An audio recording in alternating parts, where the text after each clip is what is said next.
Action.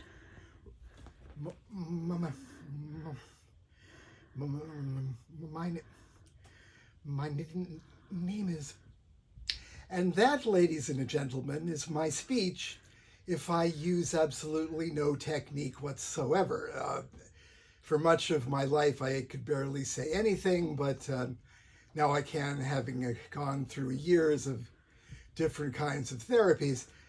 We're here today to talk about pullouts, which is a subject that has received recent discussion. It began with my very good friend Arthur, and we were having a conversation, and he said that he hated how he felt when he stuttered, and I said, well, it doesn't have to be that way, because if you use this technique called pullouts to get out of a block, then everything is fine, and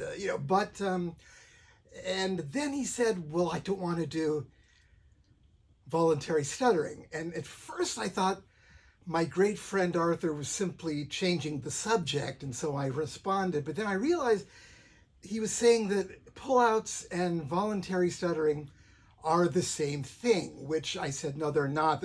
They have nothing to do with each other. And but that wasn't really getting across. But then Arthur said, okay, do a video for us about voluntary stuttering. And but I wasn't talking about that. And then 20 minutes later, my wonderful friend Arthur said, you blatantly ignored my request. This because I didn't have a video in 20 minutes.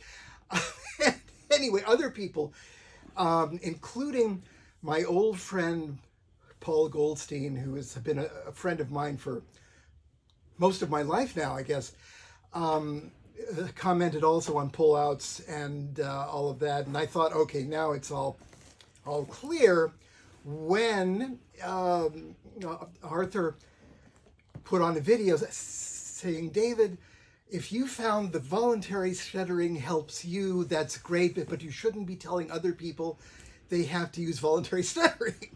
I was never saying anything about voluntary stuttering. And so here I'll attempt to explain it once again. Voluntary stuttering, which I was never talking about, is pretending to stutter as a way of desensitizing oneself to stuttering. Pullouts are a way of getting out of a block on a consonant.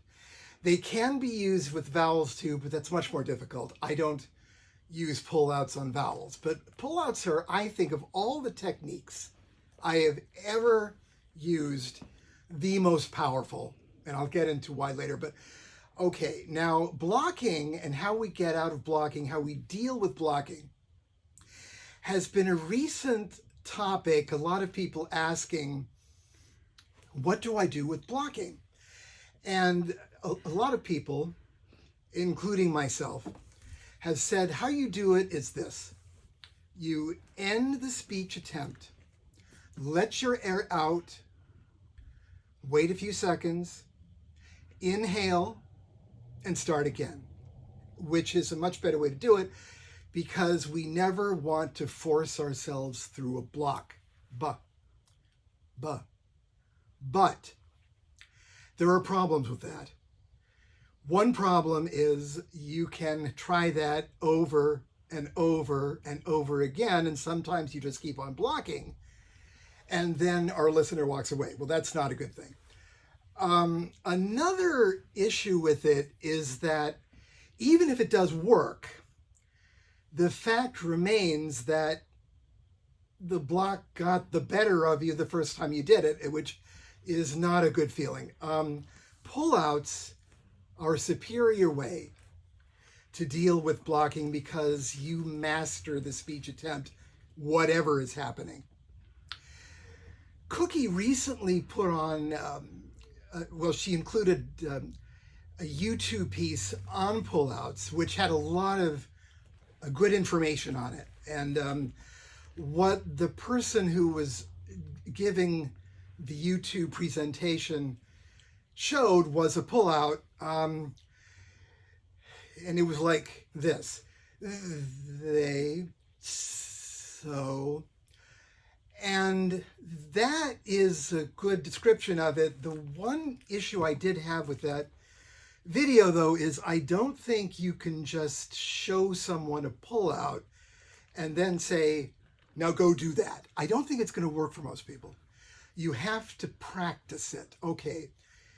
So what are pullouts? Pullouts are a way of getting out of a block on a consonant.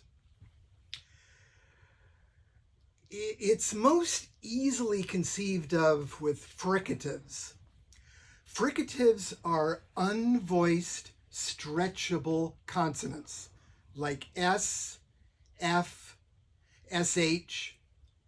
H itself is also a fricative, but we don't do a pullout on H in the same way. It's more complicated. But let's try it on an S. Let's say I'm blocking on an S, and I'm trying to say surprised. But I block on it, and it's... Okay.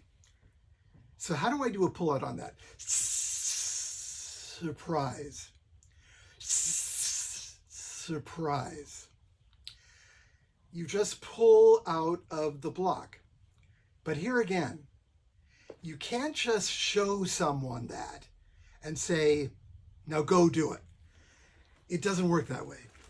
You have to practice it, and what it's all about is taking back control from the block. So if it's surprise, how you do it is you dance it. Harder, softer, harder, softer.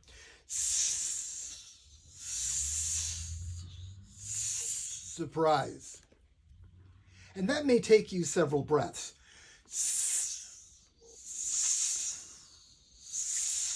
Surprise. And that's a pullout on an S. Now, pullouts on plosive sounds, you can also do that, but it takes more practice. Plosives are consonants like B, P, T, D, G, K. The way that you do it on a plosive is by you have to practice ways to stretch the plosive. Like if it's a D, you say the D and then change it into a ZH. David. David.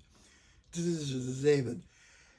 Now, that takes more practice. But obviously practicing it in the way that I just did with the S and the D, I'm pretending to block. But of course, to really practice it, you need a real block. And here's where you see the power of the pullout technique. Because you need a real block. So how you do this is you want a real block. And so you just start talking until a real block comes. And once you make that mental paradigm shift from hating the idea of blocking to wanting to block, you can't block. You can go on forever. The block won't come. Why won't it come? Because blocking is not core stuttering behavior. It's a maladaptive learned behavior. We don't remember this, but which we learned as very young children to stop the repetitions which are core stuttering behavior. And when you try to do this and you have made that mental paradigm shift and you want to block, it won't come. It will eventually, but it takes a very long time. And that is the power of the pullout technique, what I consider the most powerful technique in all of stuttering lore. So if you want to practice this, and I would highly recommend it because it's such a powerful technique. Take me as an example. I used to block on everything. I used to struggle with everything for most of my life until I learned pullouts. And I mastered the block. I was able to take control of the block, and I wanted to keep on practicing it by getting real blocks, and I wanted real blocks, and if I wanted real blocks, I couldn't get real blocks. That is the power of the pull-out technique. It won't totally eliminate the blocks, but it'll make them very rare. If you carry the process on further, you can totally eliminate the block with an added technique, which is to go into the repetitions. You developed blocking to stop the repetitions. We don't remember this, it happens when we were 2 years old, but is to convince yourself that you want to feel a repetition so you can get that kinesthetic feedback of what a repetition feels like. And so you go directly into the repetition. That takes a lot of practice to do. I can't just explain here how to do it. It would take more time. But once you do that, you can't totally stop stuttering, but you can stop blocking. Going directly into the repetition is more advanced. I may do another video on that at some point, but not now. So I hope that this explains what a pull-out is, so you can try it yourself and you'll get better and better at it. And once you make that mental paradigm shift of thinking, I want to block so I can practice a pull-out, the blocks are gone. Almost. My good friends, I hope to see you again very soon. Merry Christmas, Happy Hanukkah, Happy New Year. David Steiner, your stuttering lawyer, over and out.